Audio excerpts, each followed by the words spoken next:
very, very intense journey.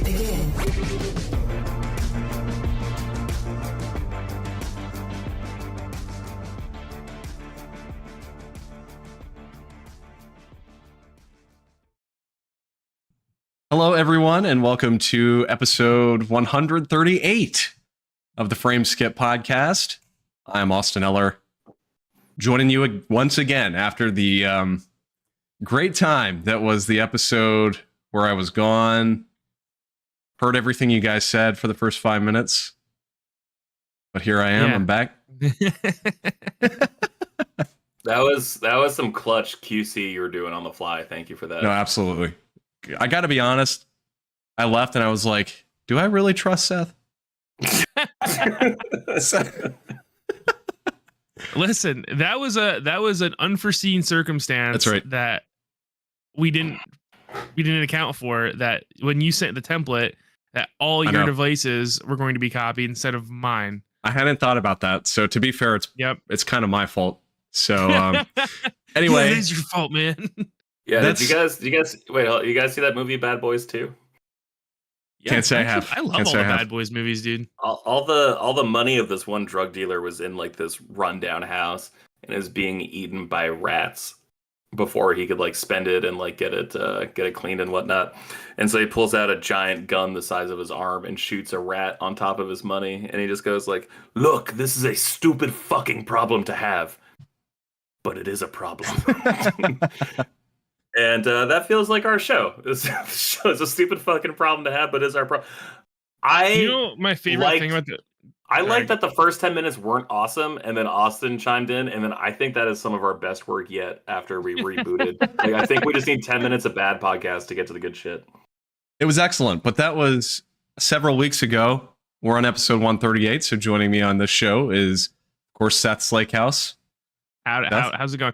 Okay, how do you guys feel about the third movie in the Bad Boys franchise being called Bad Boys for Life? Instead of Bad Boys 3 Life. And they're making Bad Boys 4 next year. Yeah. Fuck are they going to call it now? Yeah.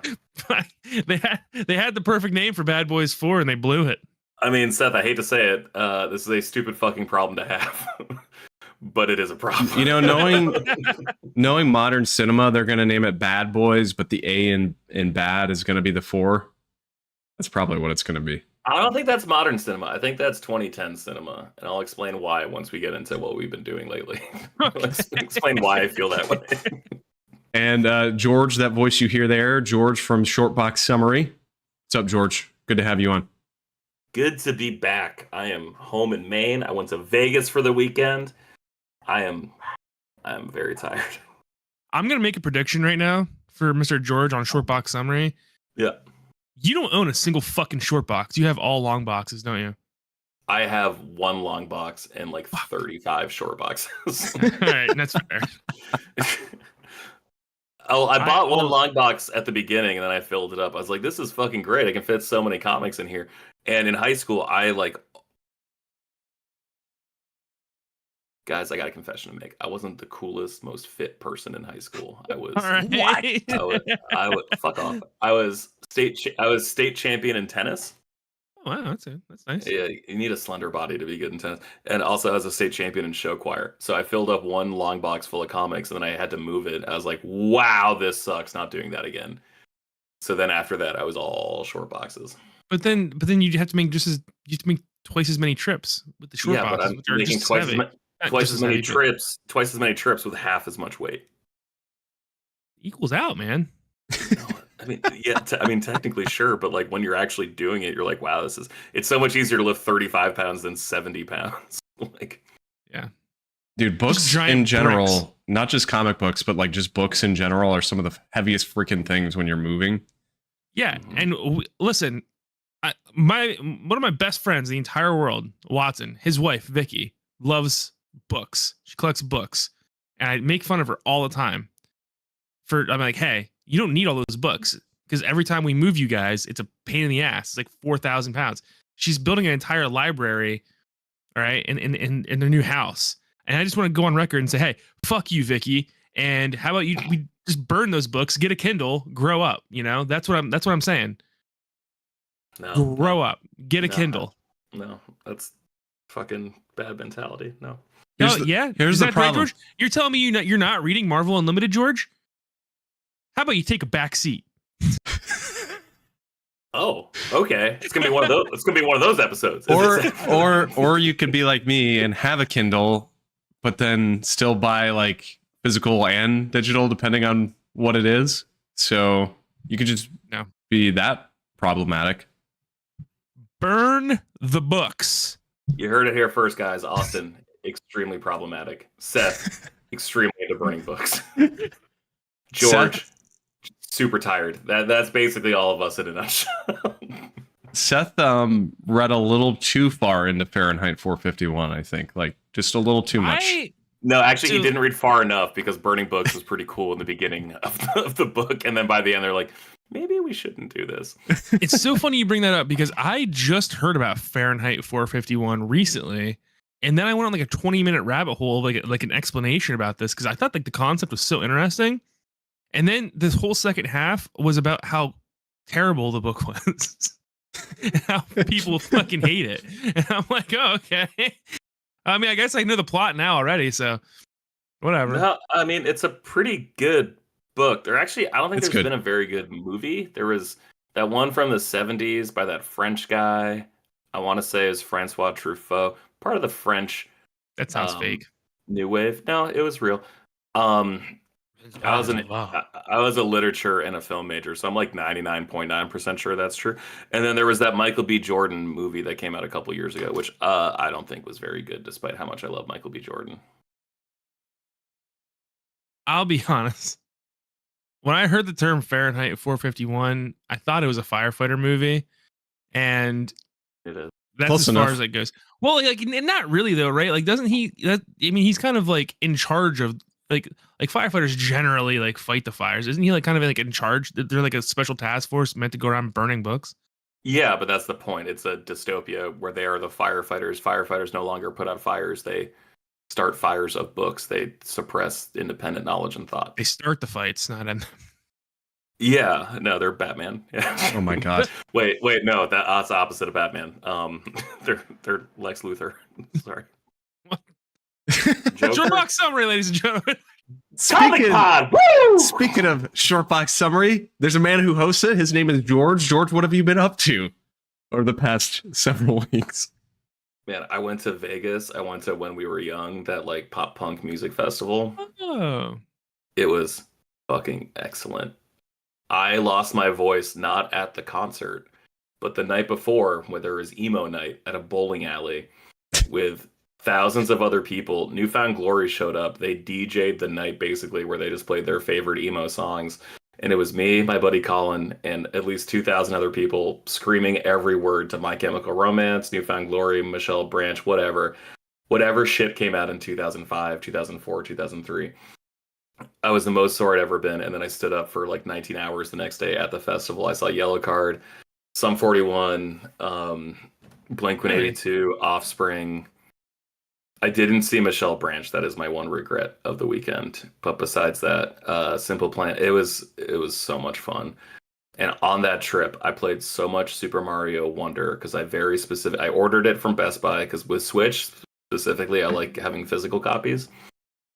Ordered it from Best Buy, wasn't going to get here before my trip, so I left early to go to Walmart, bought a physical copy of Super Mario Wonder so I could return the Best Buy copy and get my money back.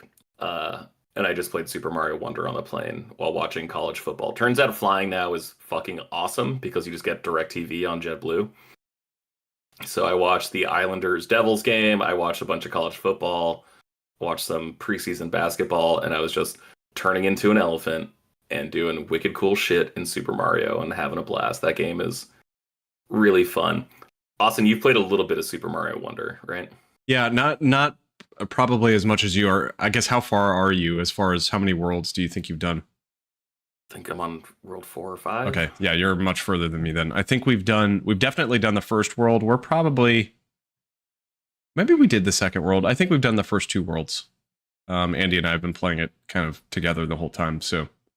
But Seth, yeah. Do you have any interest in this game, Seth? George, when I tell you No. No. just say no. I mean it with the most absolute period after the word I can possibly imagine. Okay. Seth's just got a super period. Seth just got his ellipses. All right, so can I ask a couple follow-up questions?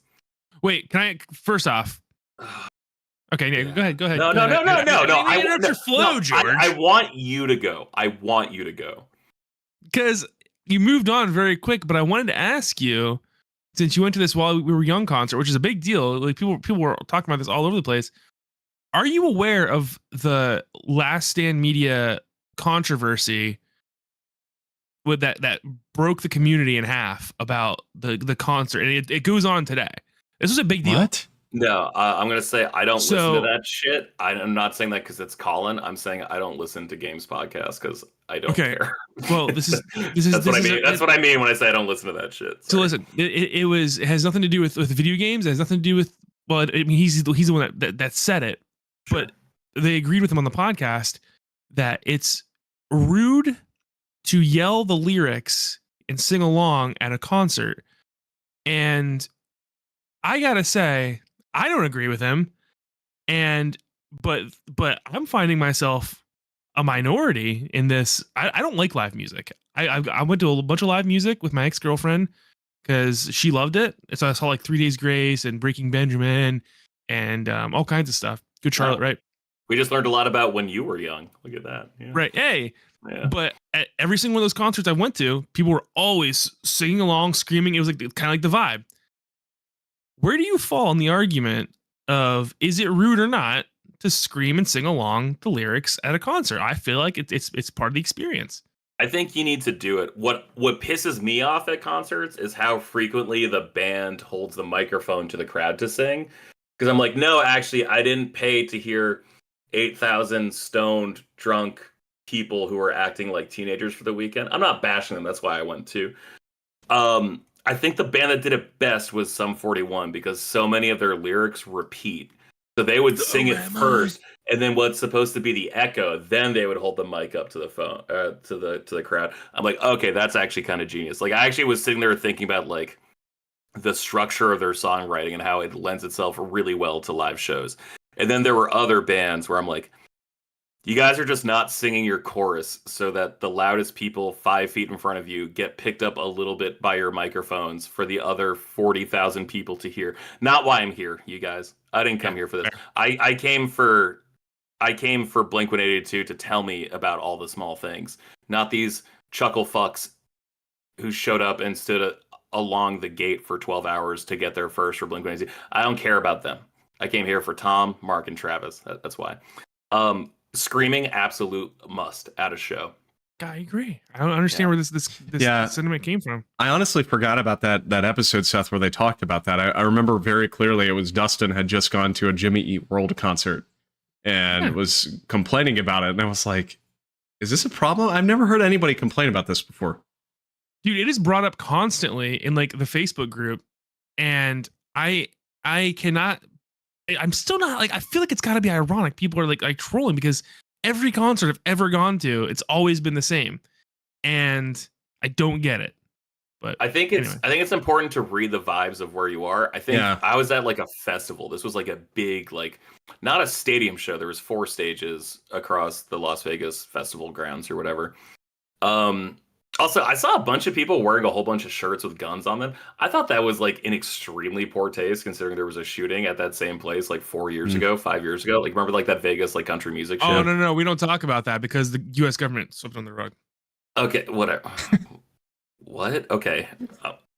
We'll talk about that off air. But like I just saw a whole bunch of fucking chubby emo kids in like their late 30s, early 40s wearing gun shirts. I'm like, fucking read the room, guys. Like, where do you think you are? But no, I will say a lot of these bands that I loved so much in high school, they lost a little mustard on their fastball, and they can't do the songs the same way they used to.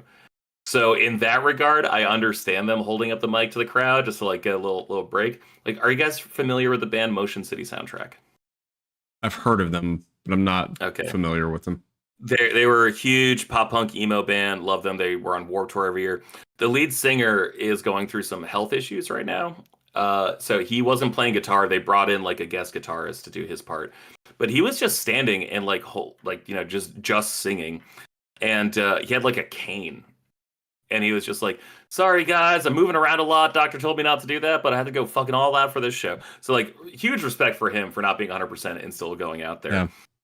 But like, he was the only person I saw like acknowledge he's not the same as he was 20 years ago. A whole bunch of these bands were celebrating like 20th anniversaries of certain albums. Like Newfound Glory was there for the 20th anniversary of Catalyst, which is a big album. Yellow Card was there 20th anniversary of Ocean Avenue, which is a big album for them. It's a great song. I still listen to that all the time. No, it's fucking awesome. They were excellent. They were actually like the first time my phone, I think they were like the fourth or fifth band I saw. They were the first time my phone gave me like hey, there's like a decibel alert. Listening, this is over 95 decibels. You should be careful, old fuck. If this happens for longer, you could be in trouble. Okay, goodbye. Like that was exactly what my watch said. But like no one can do what they could 20 years ago, and no one acknowledged it except for Motion City Soundtrack. And so I think that's also part of the reason why they held up the microphone so much. Again, I think you should scream at a concert. I think you should go and like fucking get buck wild. Like that's why you like, what's the difference between that and like screaming when it comes up on the stereo? It's like, oh shit, you actually get to show your appreciation to the people who made the music. Well, you can't do that when you're in your car. Like, do it. Go crazy. And I'll say this too. I mean, pretty much every concert I've been to has been like extraordinarily loud. So I could maybe see like not Austin, wanting. Why don't you sing the Zelda soundtrack when you go see that symphony? You fucking Dude, that'd be excellent, right? You go to the symphony, sing along. Drinking Rockefeller over here. But I mean, most of the concerts. Goron. Most of the concerts I've been to, I've never been to like a more chill concert. I could maybe see in that situation like wanting to not sing as much because you want to hear the vocals. But I mean, I've been to multiple like metal concerts and stuff. You could never even hear the crowd because of how loud the music is. So yeah.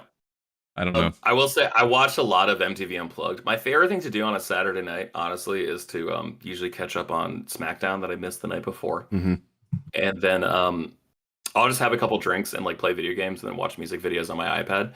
And I watch a lot of like Unplugged, which is like that old MTV concert series, which was always like acoustic, held like at MTV headquarters and Times Square or whatever. And like when it's a live concert there, like they ask people to sing, but like they always sing like they're not shouting. Like I think it's very contextually important. But if you're at like a big like stadium show, you know, or like a big crazy ass venue, then like I think you gotta scream. And I think it's a dick move. The one time I was getting mad was when a guy was singing the words wrong because he was so fucked up at like 11 in the morning watching Yellow Card, where he was just like, he kept being like, "Sing Ocean Avenue." It was a Latino accent. I don't feel uncomfortable doing that. I'm half Latino. It's fine. But Take like, me to Ocean Avenue. And then we take it higher. Yeah. That was like the one time I like wanted to punch someone. That was one of the 3 times I wanted to punch someone at the concert. My big complaint about the concert, I know it's an outdoor venue. People are getting too fucking comfortable with vapes. Dude, like, right? Extremely I'm sorry. Too fucking comfortable with vapes. I'm sorry. Okay. But fuck your vapes. Because they also like there's just too many of them. I mean, like when you're in an indoor concert venue, that's the biggest problem I have. I mean, outdoor is still frustrating, but I've been to so many indoor venues where I've just seen people like vaping out in the crowd, and it's frustrating as hell. The amount of 4'11" goth chicks I saw vaping and blowing their smoke directly into my face, and then their 5'2" boyfriends apologizing to me. I'm 6'2". I tower over these fucking people. Yeah. I wanted to just wring them out like a goddamn washcloth. Like, yeah. I was like, hey, like I've been smoking cigarettes for 10 years. Like I have no problem with smoke. Don't blow your smoke directly in my fucking face. Also, I gotta be honest, smoke cigarettes, you fucking posers. Like you guys are just, what if we could make the bubblegum Listerine? Like, what if we could smoke that? That'd be healthy. No, fuck you. Like, you're assuming a risk. Assume the whole fucking risk. Don't be a baby about it. God damn. Why stop at cigarettes, dude? Just smoke crack. Yeah, seriously. I mean, at this point, I would respect someone for smoking crack at a concert more than smoking bubble licorice tootie pop or whatever the fuck they're doing. Sorry to side rail you. What were your questions for me about Mario Wonderland? Oh yeah. Is your issue that it's a platformer? Is your issue that it's a Nintendo game? Is your like the fact that you're so not interested? Like, what specifically about it makes you not interested? I beat Super Mario World with my sister 25 years ago, Sure. and I got the complete Mario experience then, and I haven't needed it since because it's the same fucking game. Would you like? Do you feel that same way about 3D Mario platformers? Yeah, I do. Yeah. To a lesser extent. There's a part of me that does want to play like Super Mario Galaxy. Mhm. But is that the newest one? The As was like, Odyssey was the Odyssey, Switch yeah. one. Yeah. Odyssey. There's a part of me that wants to play that. But I just I feel, dude, when I look at Super Mario Brothers, I'm like, how? Right? Like how is this like so big? Because it's literally the same shit all the time. And I don't get it. The one thing I did think was cool was Mario Maker, because people were making like ridiculously hard levels.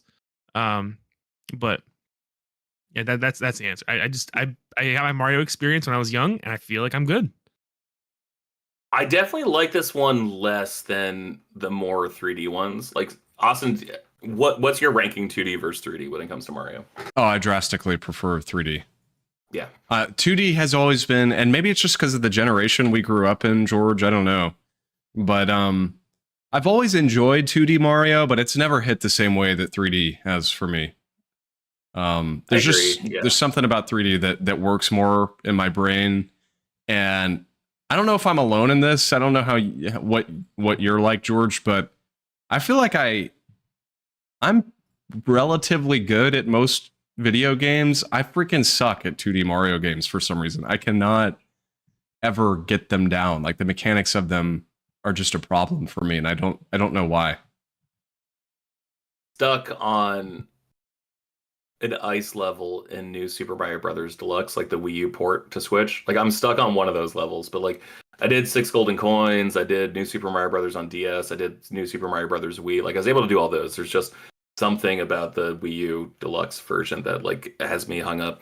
And like this one I'm cruising through. I guess it's like my big issue with this game is I feel like the presentation's kind of sterile.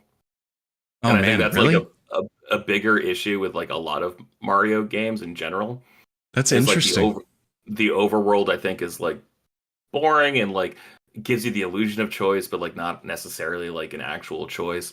And then like the levels themselves are catered around one idea, which I really like because it asks you to focus on that. But there's like little challenges that I think are actually like more interesting in each of the levels where like they'll introduce a new mechanic. And then it's a mini level where it takes 30 Yeah. seconds to beat, and it's almost like a high score challenge type deal, seeing how quickly you can do it. I'm enjoying those more than like the main mission itself. Like there's these things called Wonder Seeds, Seth, that like drastically change the level, and like that's when things start getting trippy. I don't know if you've seen the trailers for it. No. Okay. You take this thing called like every level, instead of collecting stars, you're collecting these things called Wonder Seeds because you're part of the Flower Kingdom. You're trying to recover all these seeds after it's been taken over by Bowser. And it makes no sense to me because like at the end of the level, like a flower seed person gives you the flower seed. It's like, wait, aren't I like restoring this for you? Whatever, Yeah, that's I not know. important. But you consume a wonder seed in the middle of the level, and then you have like a It's timer, basically like you just did LSD for the other half of the level. Kinda, yeah. I And was like thinking it sounded like. some of them have timers, some of them don't. And it's really fun and like looks really good, but it does feel, like I said, just kind of sterile. Like nothing feels as big of a swing for Mario recently than Super Mario Sunshine, and that sucks because like I love the idea of that game. I think that game is fucking trash. Like there's It's nothing I bad. hate more than playing It's Super bad. Mario Sunshine. But Yikes, like dude. them doing like a tropical island theme for everything, I'm like, oh, okay, this is really cool. Like every You know what, summer I always want to play that game, and then I do, and then I'm like, this game fucking blows. dude? I respect that so much because I think Super Mario Sunshine relates very heavily to uh Sonic Adventure 1 and 2, in which people will not admit that those games are fucking absolute trash. that had some fun mechanics, but they're absolute trash games. Yeah. So I appreciate you admitting yourself. Oh no, Sunshine. I love Yeah. everything about that game except playing it. Playing it sucks. You know, and I agree with you, George. Like, I would still play it. I still enjoy it, but it's not a good game. Like, there's so many issues with it, and I would agree with Sonic Adventure as well. I absolutely adore Sonic Adventure 1 and 2, but I totally accept the fact that that's just because I loved it when I was a kid. Those games are trash. Like, oh my god, they're so bad. They do not control proper at all. But you the camera alone. Oh, it's terrible. But you like Sunshine because it makes a decision, right? Like, hey, we're going to this tropical island. It's going to be semi-open world, kind of like the castle from 64, but kind of not, like a little bit more lived in.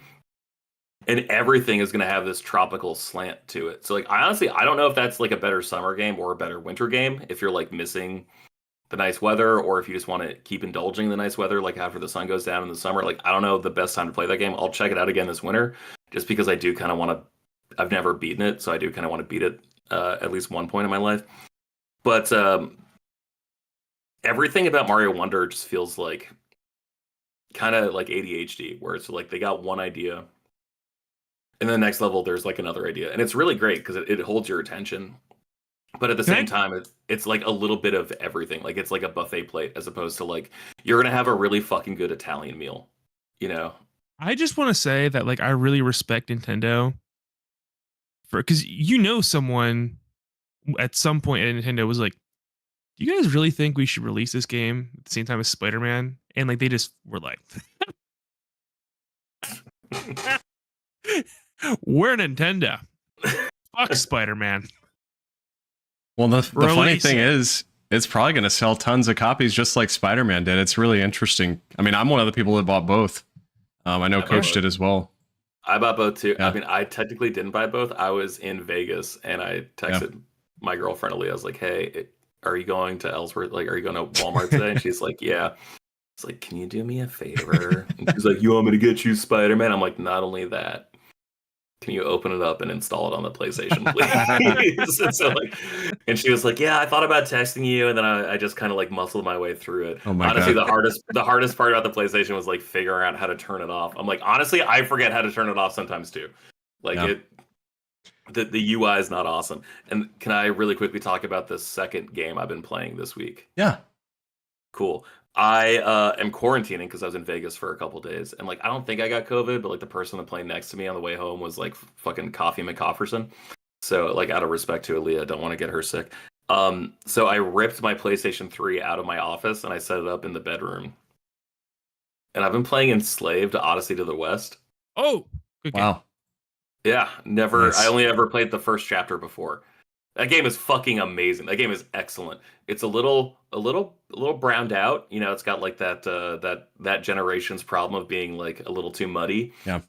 But man, what a fun platformer! Like, what an amazing conceit for a story where it's like, awesome. Have you played this game? I've never played it. Dystopian future. You wake up on a ship. Basically, you're this dude who's got like crazy Gears of War-esque aesthetics. He's Sun Wukong. Yeah, it's the Really? Monkey Prince, right? Yeah. Yeah. Is that what the game is about? It's an adaptation. It's an adaptation. Interesting. I didn't know that. Wow. Like, you wake up on a slave ship, you're trying to escape, and then you see this girl who manages to escape, and you ask for help. She ignores you, and then you manage to get out as like the ship is starting to go down.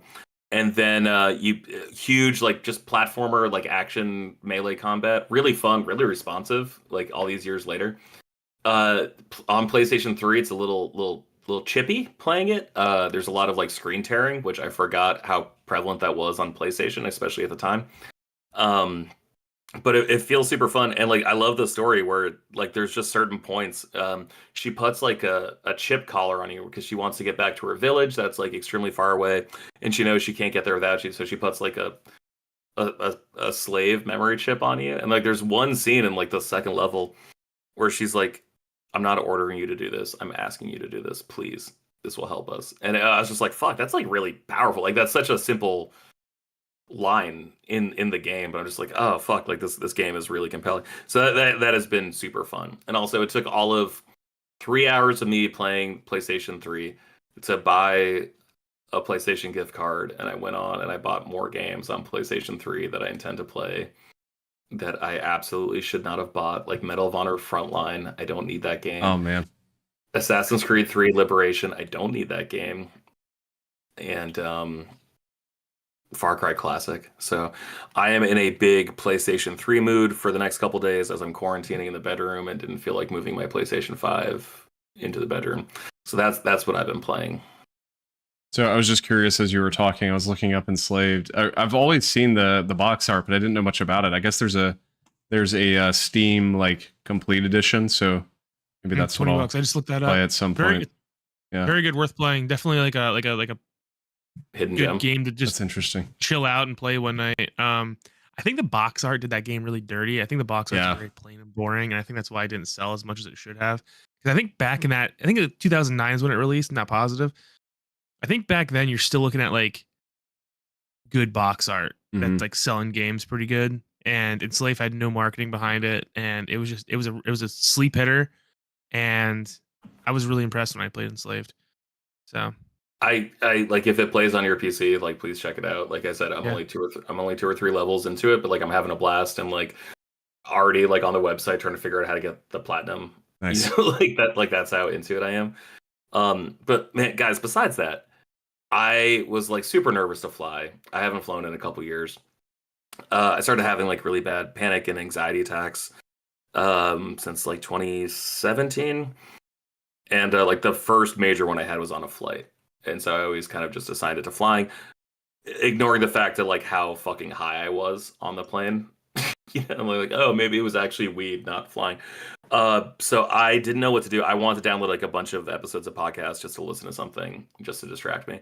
And there was nothing that made more sense to me than listening to Podcast Beyond from 2010. Like I just went back, like just opened it, scrolled to the very, very bottom of the feed. First episode that's available is like Veronica Belmont talking about whatever the fuck she was talking about, whatever TV show she was on at the time for PlayStation. playing Dracula.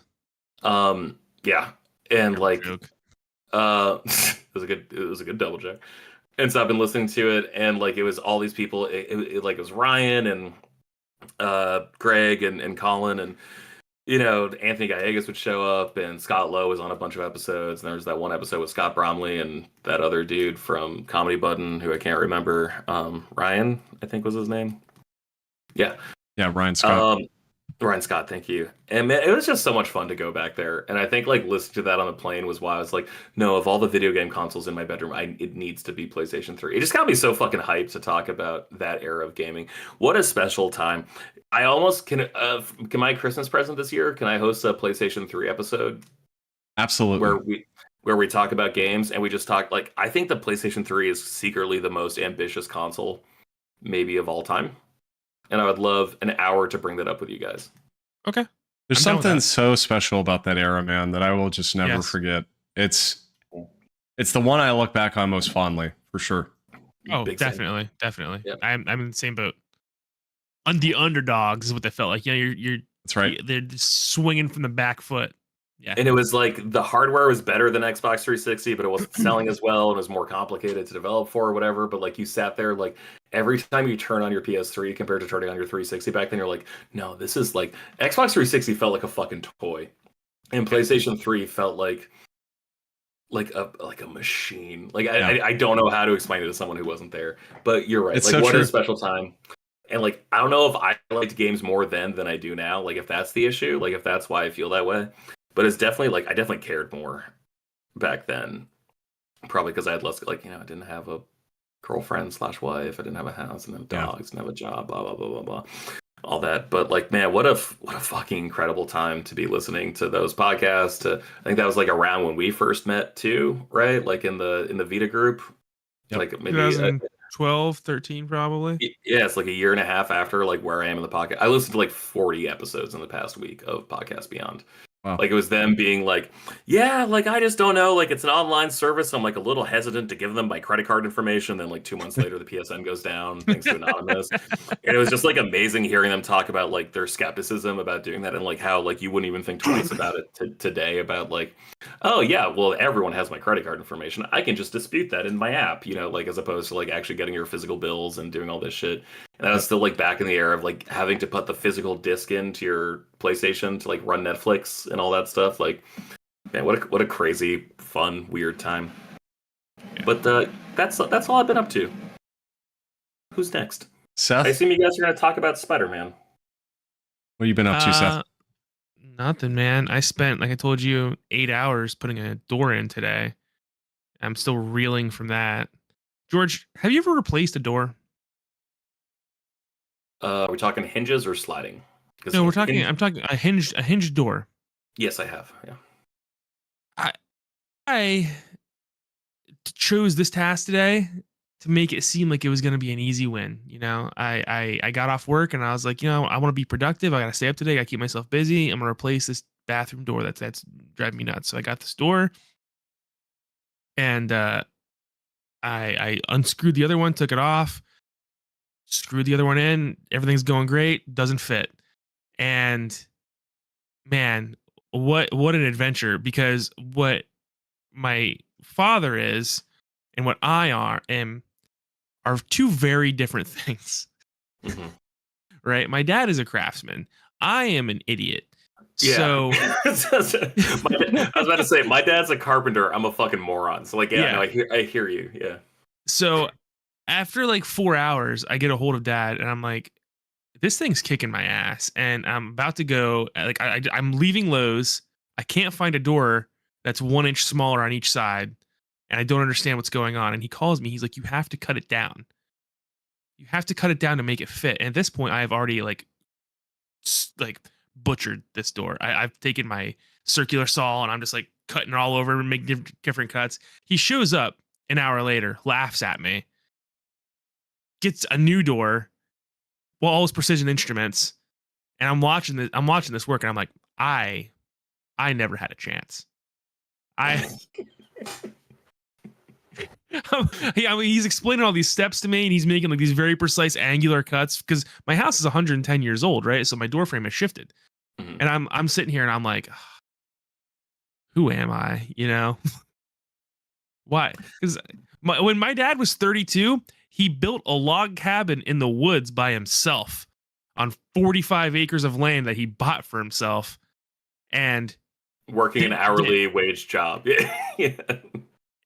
And he was a contractor and didn't ask for any help, and he just did it. And I'm like, can't install this door. No, like I hear you, and like I have that shit with my dad too, as like a carpenter, where like he'll just come over and laugh at like my fucking small peasant problems to him.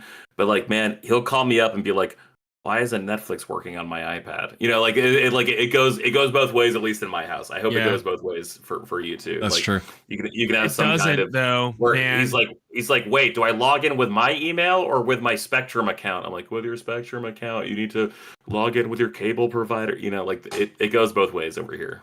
My dad was super hyped because he finally had access to internet via Starlink, and I was like, oh, okay, sweet. Like, I'm going to set up his network. And I got there the other day and he had it set up already. He goes, I just asked my IT guy. And I was like, oh, this was my moment, you son of a bitch. but Dad, Father, why have you forsaken me? I thought I was your IT guy, Dad. I was the chosen one. Damn it. I was supposed to bring balance to the relationship, not destroy it. That's been that. Other than that, I haven't been doing a whole lot, man. I played a little bit more Baldur's Gate on my PC, and I've been working a ton because my company doubled the overtime rate. So I've just been working tons. My company decided to pay me twice as much for doing extra work, so I've been extra working lately. Good. I mean, hey, why? You know, whatever. I got mandated last Tuesday. Was it last Tuesday we were supposed to do the podcast, and I got mandated anyway. Yeah. So it's like, well, you know what? I'm just gonna live here now. Now you're gonna pay me a lot, and you're gonna like it. So that's kind of what I've been doing. And then I was having a really bad day last Friday, like a really bad day. So I was like, fuck it. I feel like spending some money. Went to Walmart, couldn't find anything I wanted actually.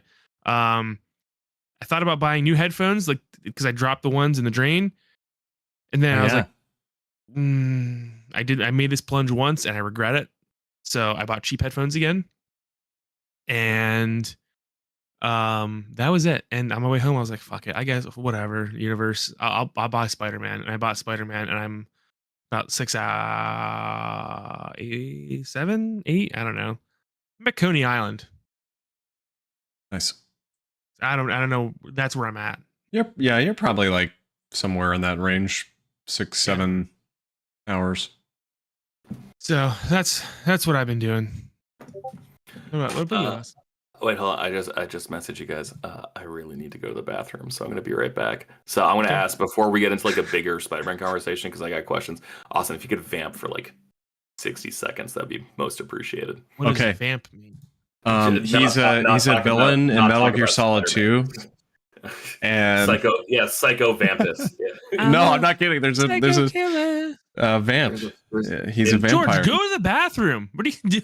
Well, I thought he was making a joke. I didn't know he was a real villain. I'm being serious. Don't talk about this either. Wait until I get back. I want to learn more about Vamp. Find a boring conversation. Talk about your favorite type of soft drink. I'll be right back. Okay, so here's what I'm going to talk. Can I talk about Final Fantasy 16, George? I'm going to talk about Final Fantasy 16. Is that okay? Go to the bathroom. What are you? Okay. I don't want to miss out on interesting conversations. I really like talking to you guys. Fuck. All right. Just go. Talk about Final Fantasy 16. Talk about Final Fantasy 14. Your stupid nerd shit. Okay, that's fine. I'll do that. Cool. Thank you. Okay. The funny thing is I've barely played any of that game over the past few weeks because I've been so preoccupied with other Final Fantasy games. So I'm going to lie to George, and we are going to talk about Final Fantasy 16, which I beat. That was one of the Congratulations. That was my goal before we went to the UK a few weeks ago, was to beat Final Fantasy 16. And man, I don't get the complaints about the ending of that game. So many people complained on it goes from the Game of Thrones type thing to more like fantasy at the end. And I mean, it does, but I didn't really get why people were complaining about the ending. The game sets it up from the beginning. Yeah, it really does. It's not like a drastic, crazy shift. Like the plot had to like always go in that direction because that's where it was set up. Yeah, and I've mentioned this before, but I do have a lot of issues with that game. I think the pacing just overall is very subpar. Like it just goes all over the place from these awesome fights to building a ship with Mid and the pit pocket hour-long thing with Goots. It's like just a little too up and down for me. So I still feel like it's not, in my opinion, it's not really like a Game of the Year contender for me personally. I know for others it is. But yeah, I think an 8. I think an 8 is a perfect score for that game. I still think, though, as a whole, I look back very fondly on my experience overall with it. And that's the crazy thing, right? Because at its highs, it's like the most perfect 10 you can imagine. And then right after that those perfect 10 moments, you get like a 5.5, and it kind of averages out overall. Now, did you do like the side stuff at all once you got past the mid? No, and to be honest, Seth, I need to go back. I saved right at the end so I could go back and do that. And I was actually listening today, and I'm not going to spoil it because I know George hasn't beaten it, but I was actually listening today to the Last Stand spoiler cast on 16. I went back and listened to it, and they were talking about some of those side quests. Apparently it's like 15 side quests just suddenly appear before the final mission. And in the final 2 chapters, they drop like 20 each. Yeah. I wish I had, knowing now what I know, because it sounds like a lot of those ending side quests like really set up, the ending and things with the characters. Yeah, I mean, they go in like a chain, like they're quest chains. Yeah. And the final chain, like the final link in the chain, is all great. Yeah. But I would say up until that point, none of it is. Yeah. You know, so it's like a real, it's like hit or miss. No. Now, I was just going to say, I got to a point, and I think I've mentioned this before, and George, we're talking about 16 a little bit here. Figured. We never talked about 14, actually. So, Wow. So that's how much you guys respect my opinion. Okay. I got to a fine. point, That's probably, Seth, about halfway through that game where I just completely stopped doing all side quests. I did do all of them that had the plus sign that like added stuff. Yeah. But aside from that, I did not touch any other side quests because just the ones that I did at the start burned me so badly that I didn't want to waste my time. I wish I had spent the time and done them. I was playing more Final Fantasy 16 before I left for my trip because I was really trying to beat the game so I could lend it to my buddy who's like the guy I met. Like we should honestly have him on the podcast, to be serious. Like that dude's a huge gamer. Like he's why I started caring about trophies again. Nice. Because like I think he's at like 104 platinums and I'm at like 89 or 90 and I'm like still trying. He's like, catch up, awesome. You little tomato bitch. I'm like, all right, I will. Also, I made a bet with him and lost, and I can't wait to share that video game bet with you guys. But I was trying to beat it for him. And honestly, I think the side quests are all oddly necessary just because you don't have to go through the world to get to your mission. You know, like as soon as like the next main mission pops up, it loads up on your map and you just fast travel to whatever city it's in. So I feel like the side missions, at least the ones I've done so far, like, yeah, they're not the most exciting, but it's like the only time you really get to see the world and like see what's at stake and like see what you're fighting for. So it feels like kind of a unnecessary / necessary evil, right? Like when you go to not Blightstown, whatever. There's like one really sad settlement like that's in like a swamp area. But like you go there and you just see like the state of affairs there, and you're just like, fuck, man, everything like really sucks. Like everything that you talk about when you're doing like your briefings for main missions suddenly makes sense when you do the side quests. I agree, they're boring, but like you don't get to see the world unless you do that, you know? Yeah. There's ways to make world building for sure more interesting though, you know, and 1000%, yeah. I'm excited for the DLC. I think it's up there with some of my favorite Final Fantasy because, like I said, just of those highs, it makes me, when I walked away from that game, I was like, man, I really wish there was like a, you know, Revenge of the Sith type fighting game mode in this afterwards, because I feel like I didn't get to explore like the icon fighting as much as I wanted to. Yeah. And you want Duodecim 3, right? Yeah. Like I want to like get to like a character select screen and like choose an icon and be like, let's go. You know, that I think that'd be super sweet. I gotta say, I don't respect the way that they lied to the community, and they clearly set the game up for DLC. Oh, absolutely. And they said they didn't, and I think that is funny because if the game didn't do well, I think they would have been like, wow, you know, at least we gave you a complete package. But because it did well, they're like, hey, that missing, all that missing lore and information, that's suspicious. Like you literally do. I don't want, this isn't a spoiler, but you literally come to like a mural and the bottom part is burnt off. And they're like, oh, I wonder where that guy went. And then that's the end of the information you're given. It's like, okay, well, here we go. You know, it's very obvious. Yeah. And they even like say the person's name and everything like in the dialogue. It's like clearly they wrote this way for a reason. Yeah. So all right, guys, take it easy. I haven't gotten to what you guys are talking about yet, or maybe I have, and it was just I don't think you have. That you would know. Committing it, but like I also feel like this is really clearly inspired by Game of Thrones. Yeah. And like the first episode of Game of Thrones also felt like the 15th episode of Game of Thrones, where there was just so much shit going on that you were just completely unaware of, right? And so like that's one thing I appreciate about this game is that like it's starting you off on the 10th date with someone, but also at the same time you're like, well, we're already on the 10th day. We kind of miss like the fun, exciting stuff, like seeing the inciting incidents or whatever. Mm-hmm. I'm really enjoying it so far. I will happily get DLC. I gotta ask, as like a relative Final Fantasy newbie, like I think I talked about this. I've played a little bit of 10, like 10, 15 hours of 10. The only one I'd beaten is 5, and that's because I had like Stockholm syndrome with my PSP, and that was just the one I had on my PSP when I was traveling. So wild. That's such a wild statement I've never heard in my whole life. Yeah, it's weird. I agree. And then I tried playing Final Fantasy. I think I had 4 and 3 on DS, but I just hated the chibi art style so much. And then I played a lot of 3 on PSP, like 20 hours into that game, and like honestly had a blast. And then just got distracted by finally owning a PlayStation 5.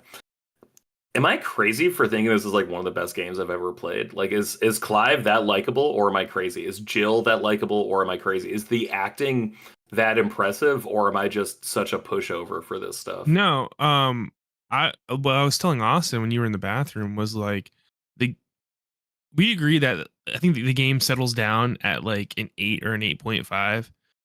But I was saying like the highs, it's like the most elite 10 you can possibly imagine. It is. But then like the lows are like a 4 or 5. The most like slog through that I've gone through. Mhm. And it evens itself out. But no, I think that absolutely like there's things in this game like the main cast, like the big action sequences that make it stand elite above everybody else. The one fight, I'm trying to say it without spoiling it, also the one fight that takes place in a city or above a city is one of like it's insane. It's incredible. Like the visual spectacle that happens, and it's like. So wait, sorry, is that the one? Can we spoil something from the game? Because I don't know where you're at. I'm trying to. You ask us because I don't know if you've gotten there. Is that the one where you go into space? Yes. Yes. Fucking amazing! Oh my god, that shit was incredible. I was like, Yes. I have a coworker who beat the game like really quickly, which I'm still amazed about because like he has a newborn. I'm like, how did you do that? He's like, oh well, I just don't sleep. I'm like, oh no, it makes sense. Okay, good job.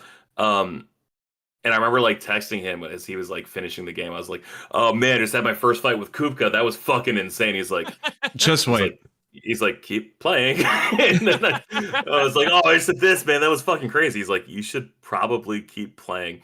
And then yeah, fighting it wasn't Odin, right? Who was the person he fought? Dion? No, like the big like seraph angel type person that you were fighting in outer space. That was Dion. Yeah, it was Dion. Bahamut. Okay, Dion. Yeah. Like one of the most like insane fucking things I've ever seen in my entire life. That was incredible. That whole sequence of the game, that is the best part to me. That entire sequence. Don't say that. I feel like I still got a ways to go. But no, the game's like I'm so impressed with the voice acting. I am so impressed with the actual character acting. Also, Sid is like maybe the sexiest person I've ever seen. I'm like, why aren't you in every Guy Ritchie movie that's ever existed? Also, he like maybe want to start smoking cloves because like that's clearly what he's smoking like in the beginning of the game. And I'm like, oh, he's coughing blood because he's an icon, not because he has lung cancer. So it's safe to smoke cloves. It's gonna be okay. So incredibly cool, man. Like, is this hitting like top tier Final Fantasy as you guys are more experienced? I know Austin, you just played 1 and 2 or partway through 2. Yeah. I don't know if I have enough knowledge to say, to be honest with you. I mean, of the ones I've played, I mean, it's frankly probably my favorite, but I've only played 1, now a little bit of 2, some of 7, and then 14, 15, 16. You know what? Let me reverse. 14 is my favorite, but 16 is probably second favorite. Sure. Yeah. Seth has the experienced one. Yeah, as you can tell, I am a casual fan of Final Fantasy. Fucking poser. Yeah. I think it's up there in the top 3 somewhere for me. Okay. I really truly do think some of these older Final Fantasies are highly overrated. People love 9 and people love 10. I don't fuck with these games at all. Because I think the cast is very annoying and lame. And it's the same reason I don't like 12. And I know like 12 got a really bad rap when it first came out. There's a lot of revisionist history about Final Fantasy 12. People, when the Zodiac Age came out, people loved it. I went back and I felt the same way where I'm like, this cast sucks. And I think for me, what I'm realizing is like the cast means everything, dude. It's why I love Final Fantasy 7 so much. Final Fantasy 7 has such a fun, diverse cast. and like they all have like these really cool motivations and backstories. Um, and I find the same thing in 16 where like they might not have the most diverse like goals and backstories, but they're all so well written and interesting. Yeah. And dude, like I just want more. I would love an entire DLC of just Jill or of just Clive or even like I forget her name, the Garuda girl. Like she's super Benedicta. cool and interesting, dude. Um but yeah, I mean you honestly, if you give me anything Final Fantasy 16, I'm just gonna gobble it up like a fat little piggy, just eating it up. You know, There was just a little portion of me that was very tempted to order that Bring Arts Ifrit figure from 16 that is $450 because that model for Ifrit is so good in 16. Is it this one that I have? Is it You this have one? where he's fight? Is it the one where he's fighting Phoenix? Is it the No, collector's edition? no, not that one. Because this sucks. Don't get this. This was a waste of my money. This is terrible. But anyway, yeah, so I beat 16. Love it. I did want to touch on just briefly before we talk about Spider-Man. I did also, you mentioned this, George. I started the Pixel Remaster collection on my Switch when we were traveling to the UK a couple weeks ago.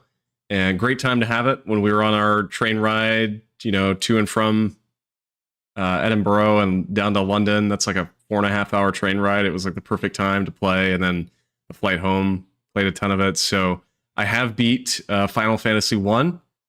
Went through that. How do you? I enjoyed it more than I thought I would, to be honest with you, for it being the very first in the series. Now, that being said, the Pixel collection has like some obvious enhancements. I mean, aside from the graphics themselves, the scores in all of them have been totally orchestrated, which is that's pretty sweet. Yeah, dude, it's great. Like there was part of me playing Final Fantasy 1 where I'm just jamming out in my headphones with the battle theme for 1, which normally on the old school version, it's just got your standard little chip tune, but there's something about the orchestra version that sounds so freaking good. There's some good bass in it. But yeah, I mean, I really enjoyed it. I did play, and again, just for clarity, I did play with the EXP enhancements on. There's a setting you can turn on that turns up how much EXP you gain, which I was fine doing because it just gets you through the game faster. It lessens the grind. And so I didn't get the true experience, but what I did play, my version, I enjoyed it. So I feel like a game like that being played today, you're not doing it for any other reason other than to like explore what the game was. Absolutely. Like you're not doing that. You're not like I'm sure there are some hardcore people out there, so I don't mean to discount them, but I'm like, no, man, like I really just kind of want to know what I was missing. Like that's why I'm here. Yeah. No, I mean, that's absolutely why. I mean, I want to replay the original 6 or play them rather because I've never played them before. So that's totally why I'm going through. The thing is, I always tell people like you can play 1 through 3 if you want, but they don't really start becoming recognizable Final Fantasy games until 4. Because I think the probably the biggest part about Final Fantasy to me is like the characters and the story, and that really doesn't become a big part of the story or part of the game until 4, and it sure does, dude. Because 4 has some of the most amazing characters and plot that the series has to offer. So yeah, really I'm excited for you guys to dive in deeper. I think you're really going to enjoy it. Also, Austin, if you're definitely committed to Endwalker all the way through, 4 and Endwalker go hand in hand. So nice. Yeah, I've heard there are a lot of connections too with, I think it's 4.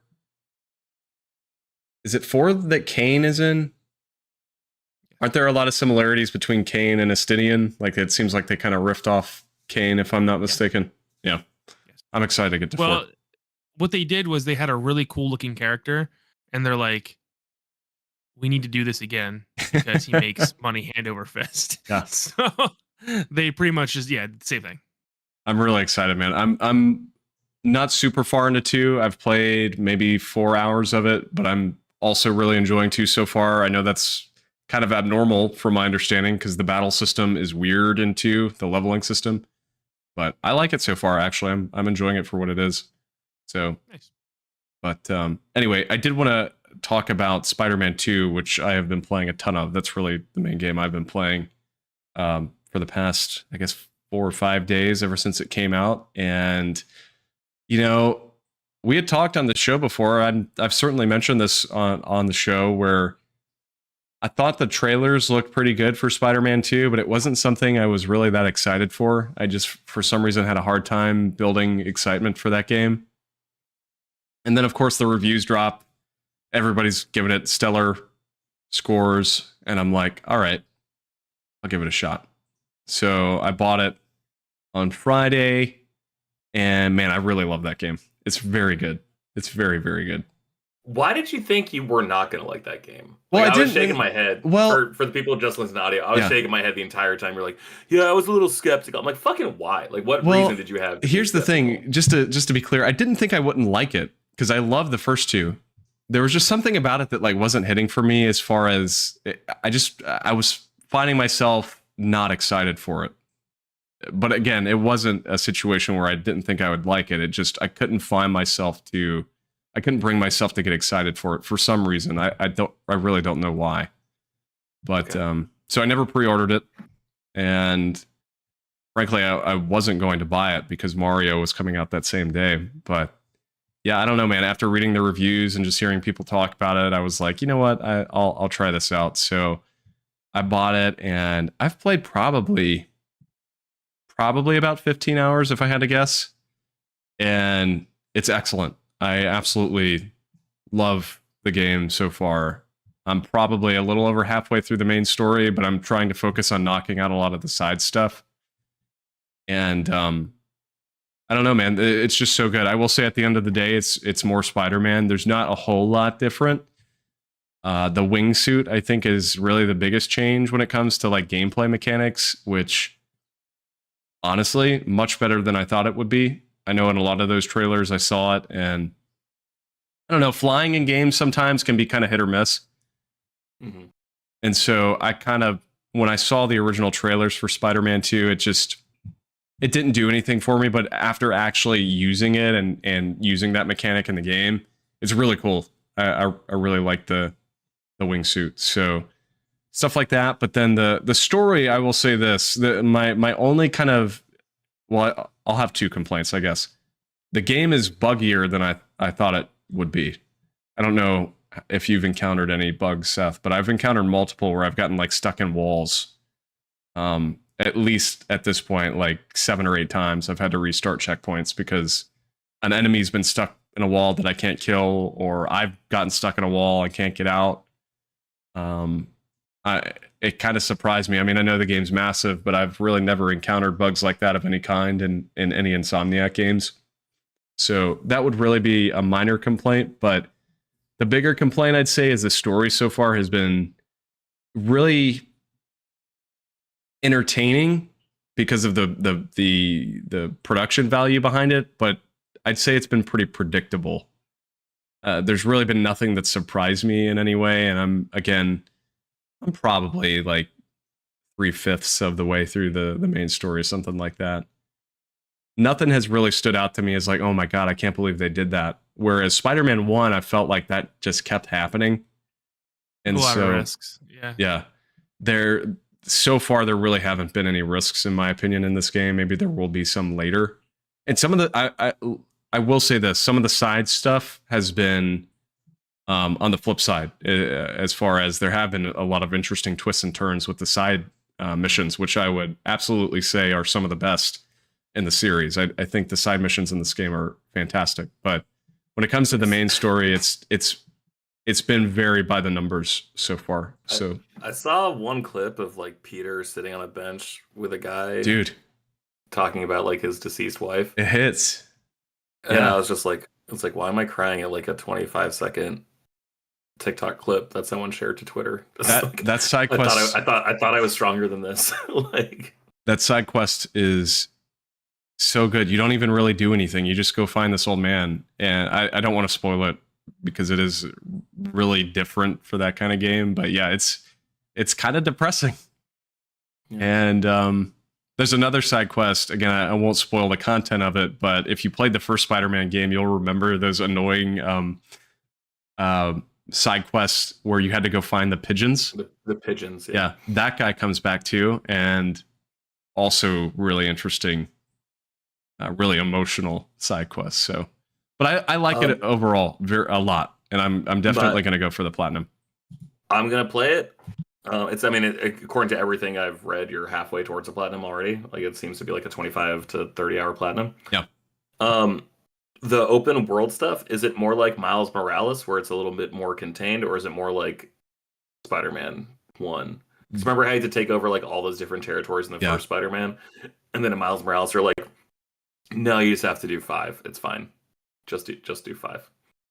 It's definitely, it's almost like a mix between the two. It's not as, when it comes to the missions and stuff like that, the territories, it's not on the level of Spider-Man 1 where there were so many little different things you had to do in each one. But I'd say there's definitely more to do in each little territory than there was in Miles. So okay. Say no more. I will tell you this, though. The thing I hated the most in Spider-Man 1 was those stupid crime side quests where you like had to do them for the trophies and to complete the game. You don't have to do them anymore. They're just, they randomly pop up. They'll give you experience, but it's not like required that you do those for taking over the territories. So fucking sick, bro. Yeah. But yeah, I think it's great. I'm looking forward to playing more. I don't know at the moment that I'd put it above the first two, but maybe that'll change later on. So we'll see. Seth, you were so respectfully quiet during that. No, like, I don't know. I really want to hear your opinion, Seth. I am curious. I don't want to like, you're having a really good time with it, and I don't want to fuck that up for you and like bring your whole like mood down about the game. So that's why I've been staying silent. Well, I mean, I'll be fine. If you don't want to talk about it, you don't have to, but I am curious because you have much more Spider-Man knowledge than I do. So no, I mean, I would argue that like I was about as big of a Spider-Man fan as you can get until maybe like 5 years ago. There was actually a moment in time, and thank God I didn't do this because like what a fucking stupid mid-20s decision it was, where I was going to get Spider-Man tattoo. Yeah, across my whole back. And it was going to be the Amazing Spider-Man symbol, not like his classic symbol, but like the spiky spider. You know what I'm talking about, George? Like with the long legs. Yeah. That was because I think that's the coolest symbol that he has. But I thank God didn't do that. Because that would have been just a terrible decision. So you guys know, like, I stopped reading the comics a couple years ago. right actually like in the middle of Nick Spencer's run, because I found it really dry and kind of lifeless. It was a bi-weekly book. Like there was 2 issues a month, and like, man, that book would have been a lot better if all the amount of shit happened in 1 issue once a month. That book was spread way too thin. The last thing I remember that I read from Nick Spencer's, I think it was Nick Spencer's run, was actually coincidentally a Craven story. Mm-hmm. And there was something about the Sin Eater and Norman Osborn getting shot with the Sin Eater's gun. You know what story I'm talking about, George? Yeah. That was the last thing I think I read from the Spider-Man comics. So it's been a long time. I keep seeing like every once in a while I'll check in on the ongoing story and see what's happening, and I'm just like disgusted in the current state of the character, man. And there was only so much like I don't like what they did to the Spider-Man character. in the last 10 years. And I've been beating this drum forever. And it's gotten like so old to talk about, and like people like misconstrue my words, and they like people like misconstrue why I don't like Miles Morales in the comics. And it's gotten so old that like I've become very jaded with Spider-Man. And man, I'm telling you, like playing this game this past weekend has just been like a massive bummer. And I don't think I'm gonna finish it because of it, man. Because like I loved Spider-Man on PS4 so much that like I was like bawling at the end when that when that big reveal happens with Doc Ock and Peter in the final battle. And that like it was really, really emotional.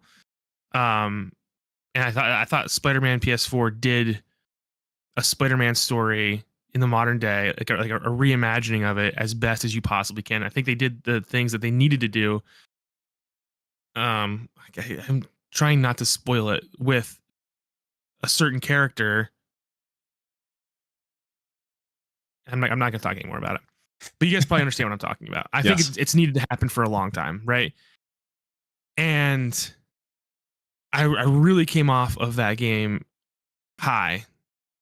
And then I played Miles Morales, and I actually liked Miles Morales in the PS4 game, and I like him in the movie too.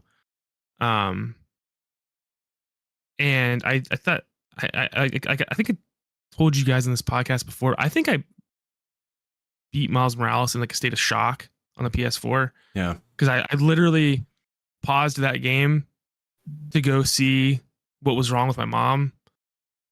She died, right? I come back. What do you do, right? I picked up the controller and continued playing, and I do not remember playing much of Miles Morales except for like the Tinkerer, and I remember not being really impressed with the Tinkerer and the ending where, God, it's so hard to talk about. I wasn't impressed with it. I didn't buy Miles Morales' story with the Tinkerer, especially at the end when he does a certain thing that you just don't do. So flash forward to like Spider-Man on PS5, Spider-Man 2. Should be called Spider-Man. That's the name of like the comic, right? I mean, like, well, I don't know. I'm not a great comic, but you know, it's okay. And this game is like really over trying, like it's really trying to justify Miles as Spider-Man, I feel like. And I don't know why they're doing this. And dude, like we have names for a reason, right? We have names that we're talking conversation and we can differentiate who we're talking to. It's an identifier, and it is fucking driving me crazy how Miles and Peter are talking to each other directly, calling each other Spider-Man constantly in the game. And I'm like, this is my problem with like the Miles Morales character being also Spider-Man, because it's like it's a false equivalency. And if Miles is going to be taken seriously, I think as a character, he already has a big enough base. Give him his own fucking title at this point. Why does everybody have to be Spider-Man? I don't understand it. Right? I never will. I've beat that drum for 10 years. I don't like how they introduced Miles in the comics. I thought it was disrespectful. Here it's fine, but like, what the fuck is up with like them just both being Spider-Man? And it doesn't even make sense in the context of the world and the story. Also, you don't need to justify Miles by making Peter look weak and constantly get trashed. And I feel like that happens in this game constantly. Or so far in the first 6 to 8 hours, however long I'm in, it's like Peter is almost useless, it seems. And I'm just, I already see where the story is going. It's something that's happened in the comics maybe a dozen times, never works out well because it goes against Peter's whole moniker. And like, I don't see how this is supposed to be like shaped. Like as far as like the gameplay goes, sure, the mechanics are great. I have never liked Spider-Man in a flight suit. I think it takes away the coolness of his web swinging, but it was a new gameplay mechanic they added in, so it's cool. I will say the power of the PS5 was really shown off in the one boss, not really a boss, like the one sequence with portals. You guys know what I'm talking about? Yeah. I thought that was absolutely cool and like really insane. And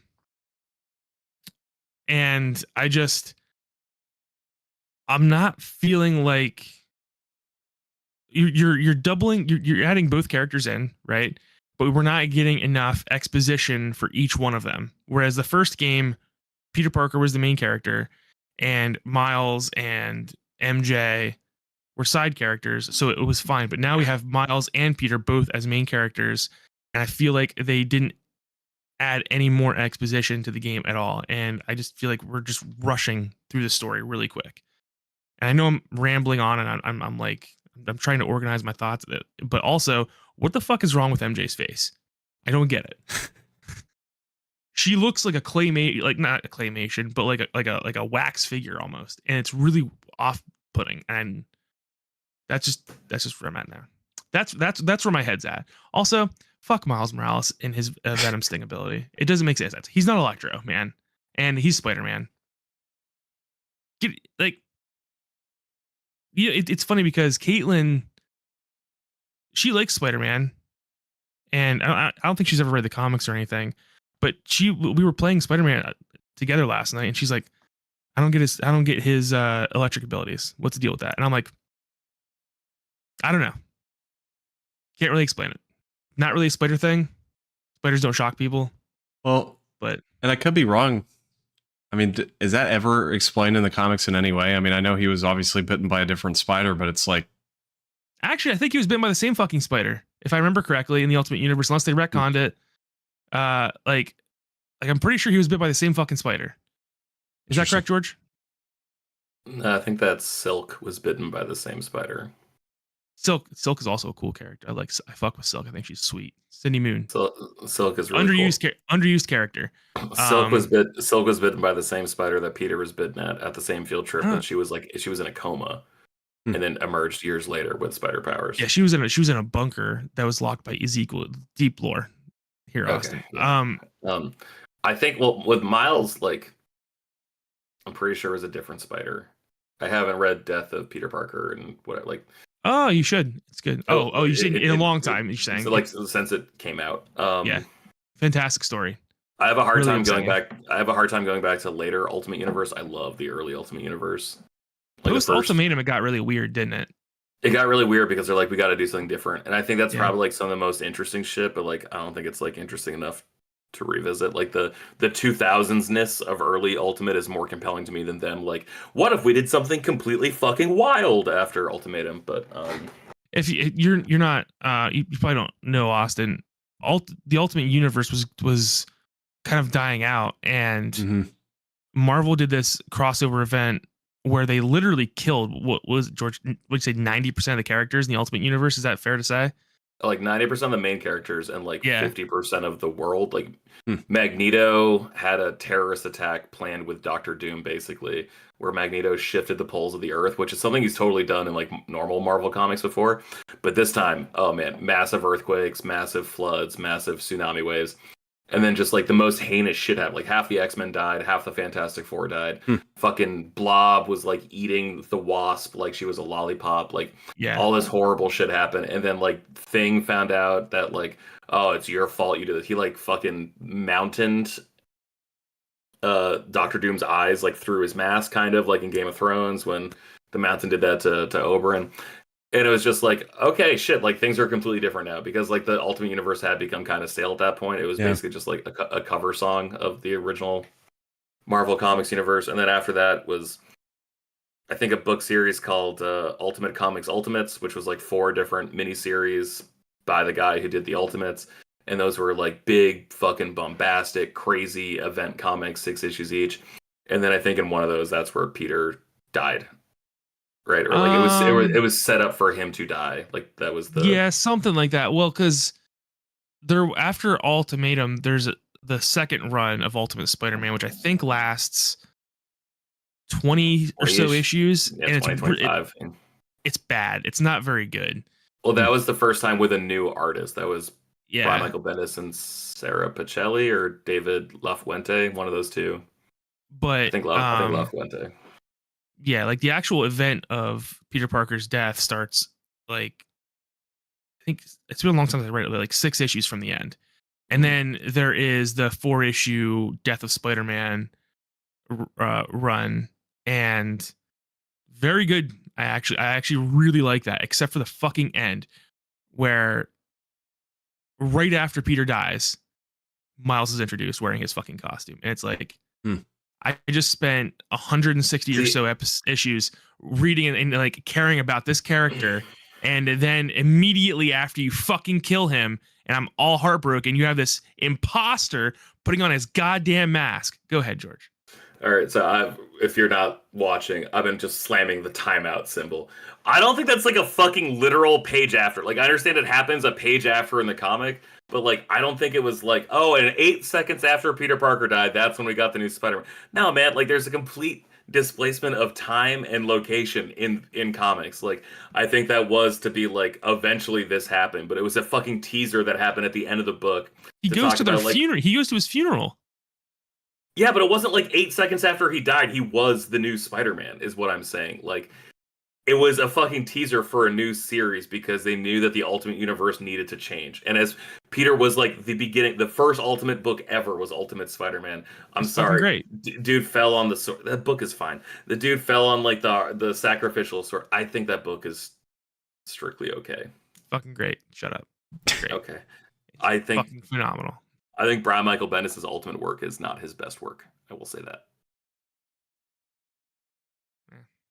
Yeah. Interesting. Okay. Yeah, we should actually have like a debate on Shortbox. I should actually record an episode of Shortbox because it's been a minute.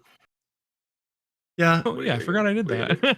Yeah, that is a thing. Thanks for reminding me, Austin. That is a thing I used to do. I will play. I'm still quarantining this weekend. I think Aaliyah's going to go to bed early. I will start playing Spider-Man.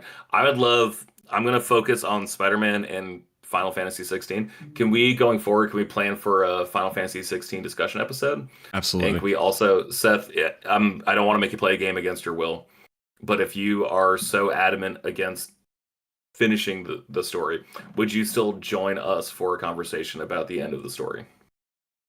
Spider-Man? Yeah, I mean, like, I don't know if I'm gonna play it or not. Like, the thing is, like, I guess I missed the point I was trying to make was that like playing something that used to bring me so much joy and now I feel nothing about is what's really bumming me out. And Sure. Yeah, I get it. the constant dude, I now have to say, right, that like I'm a Peter Parker fan because everyone's like, oh no, Miles Morales is Spider-Man. It's like, okay, they're fucking different characters, man. And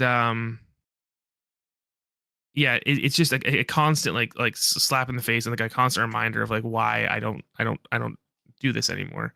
So see, that's really funny because like the older I get, the more I'm like, no, I'm a Miles Morales fan, not a Peter Parker fan. Because like I'm sick of Peter being like a fucking loser in his 30s. Like I'm honestly just over it. I was the biggest moron I had ever known in my entire life, and like I have a decent credit score.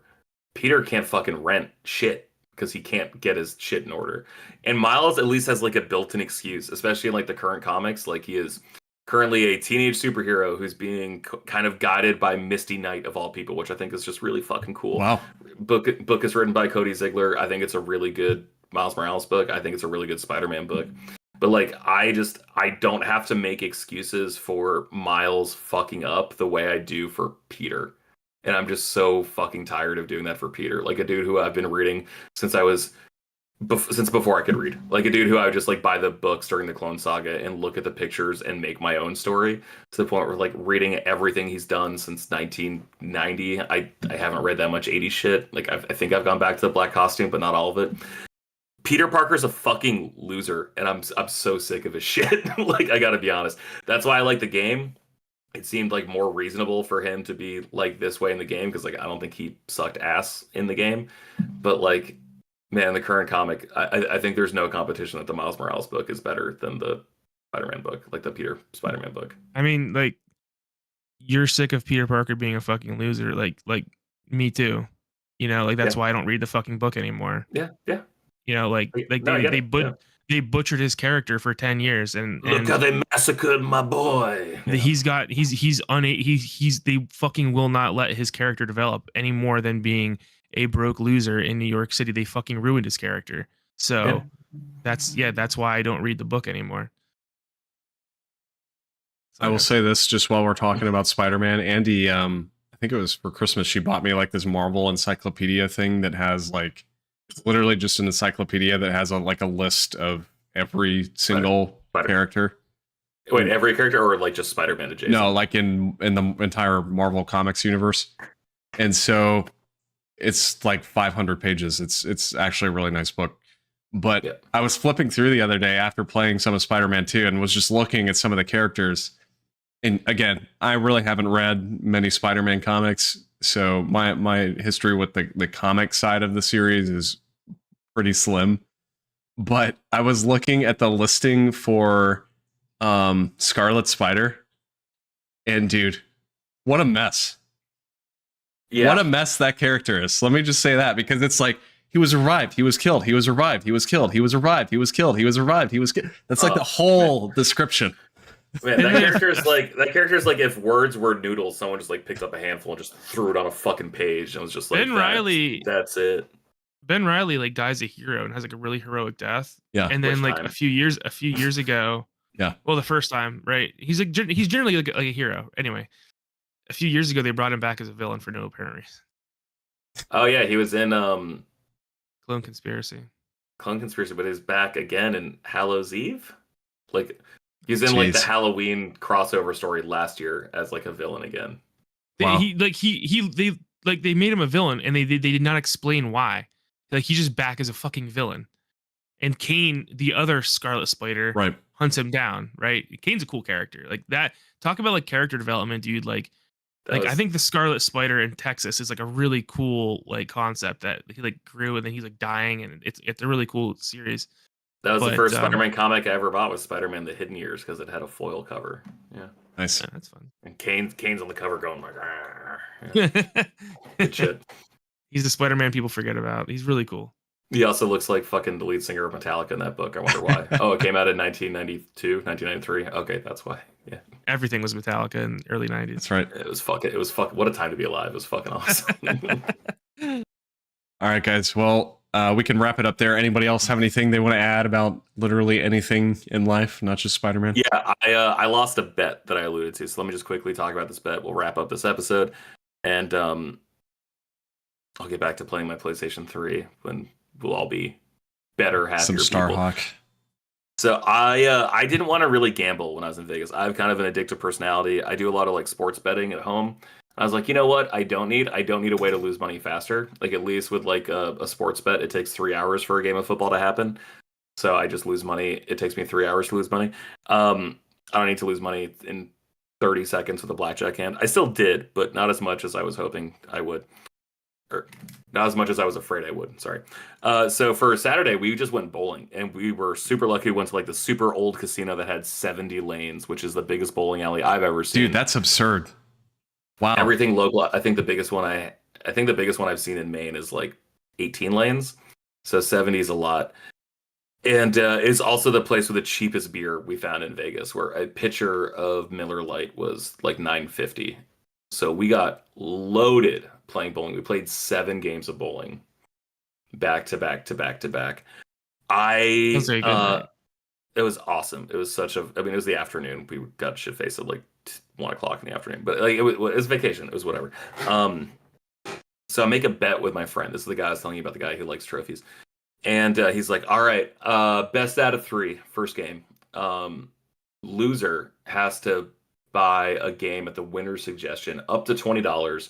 They have to help this person platinum it. It has to be co-op, has to help them platinum it no matter what. And it's like, all right, let's do this. Fucking kick his ass. And then we get into like the second frame of best of 3, and we're like, okay, next game. Same thing, same exact thing. We just run it back. So I win the first 2, and I'm like, wow, this guy fucking sucks at bowling.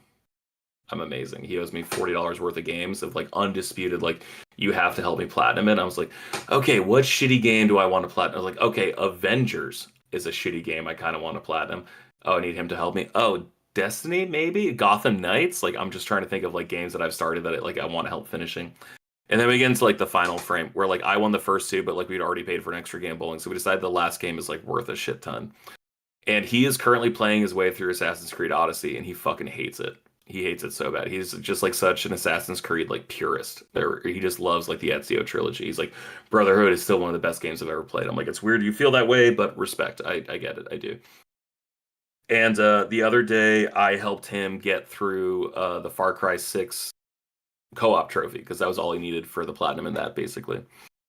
And so we make a bet that the winner of that game has to 100% either Far Cry 6 in my case or Assassin's Creed Odyssey in his case.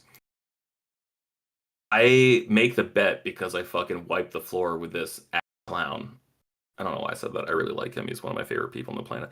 I wiped the floor with my buddy, and I'm like, oh great, I got this in my back pocket. I'm gonna win this so easily. My knee feels like someone stepped on a grapefruit at this point after 7 games of me being overweight, me chain smoking in Vegas, me drinking pitcher after pitcher like it's fucking water. I get annihilated in the last game. So now my penance is not only do I have to platinum Far Cry 6, I'm not allowed to platinum another game until I 100% Far Cry 6. So I feel trapped because I told him he like, this is the guy, he was like really mad at me for like not getting a platinum last year. He's like, hey man, like it's kind of only fun caring about trophies if someone else cares about trophies. I was like, yeah, I just wasn't feeling it. And then I started getting more into them like in the past month. I was like, yeah, like I'm like John Wick, like I think I'm back. And then I run into this fucking roadblock and I'm like, I don't know if I'm back anymore. So like I'm playing these games on PlayStation 3 because like the trophies won't sync unless I sync with the server specifically. And I'm like, okay, well I just got Spider-Man 2. I was like, am I allowed to platinum Spider-Man 2 at least? He's like, no, you have to 100% Far Cry 6. So I'm honestly thinking about taking like a day off work and just having like a 3-day weekend and just fucking killing myself to get this game done. So here's the thing: is that game just so I can finally play something else? No, it's not good. Yeah, it's not good. It's not good. But keep in mind, I didn't think I would lose. So at least I do think Assassin's Creed Odyssey is good. It's probably not good if you like the classics, but that's where I'm at.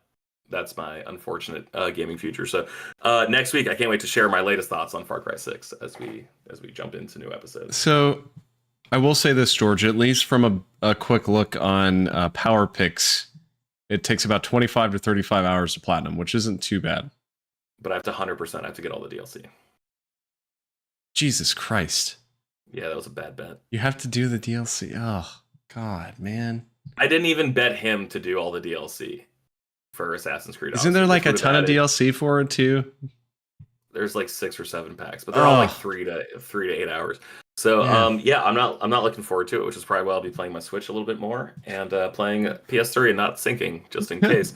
Wink, wink, nudge, nudge. Well, but that's all I got, baby. That's me, and I'm sticking to it. Good luck. Sorry that you are being forced to do this, just absolutely horrid task. But I think I'm at like bet wisely next time. I think I'm at 5% of the trophies. Maybe I'll ask him to buy Avengers, and since that game has been delisted and he can't do it, maybe that will null and void my bet. Since I know he hates buying, since I know he refuses to buy games physically. That's a good idea. I like that. That's all I got, boys. All right, this felt good. I miss you guys. Yes. Miss you too, buddy. It's good to be back. in the saddle. So, all right, everybody. So, of course, if you've gotten this far, you already know how to find us, but you can also find the show on social media. We are at Frameskip Pod on pretty much everything, Twitter and Facebook and Instagram. I am on Twitter at Austin J. Eller. Do we still call it Twitter? Yeah, we do. Fuck it. Yeah, fuck it. George is on Twitter at Shortbox Summary, and then Seth is at Seth the 90s Kid. So go follow us all there, except for Seth. Don't follow him. Don't follow me. And speaking of following, you can follow Coach to his local 24-hour fitness. Yes. So please do. Not that he needs a spotter, because that man is just nothing but muscle and dick. Just D&M. All right. And on that note, thanks everybody for listening. We'll be back next week. Until then, adios. Love you. Bye.